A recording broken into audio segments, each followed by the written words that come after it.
குஜராத்தில் தொடங்கிய வாக்கு திருட்டு 2014ஆம் ஆண்டு முதல் தேசிய அளவிற்கு வந்து பல்வேறு மாநிலங்களுக்கு பரவியதாக மக்களவை எதிர்க்கட்சித் தலைவர் ராகுல் காந்தி குற்றம் சாட்டியுள்ளார்.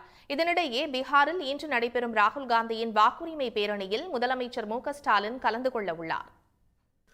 ஜம்மு காஷ்மீரில் மேக வெடிப்பால் கொட்டிய கனமழை மற்றும் நிலச்சரிவில் சிக்கி 11 பேர் உயிரிழந்தனர். ஆறுகளில் அபாய அளவை தாண்டி வெள்ளம் பெருக்கெடுத்து ஓடுவதால் குடியிருப்புகள், வணிக வளாகங்கள் வெள்ளக்காடாக காட்சியளிக்கின்றன.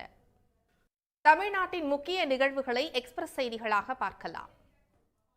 இனி முக்கிய நிகழ்வுகளை விறுவிறு செய்திகளாக பார்க்கலாம். விநாயகர் சதுர்த்தியை ஒட்டி உலக புகழ்பெற்ற பிள்ளையார்பட்டியில் அதிகாலை முதலே பக்தர்கள் குவிந்து சாமி தரிசனம் செய்து வருகின்றனர். கூடுதல் விவரங்களுடன் தற்போதைய நேரத்துக்கான தலைப்புச் செய்திகளை பார்க்கலாம்.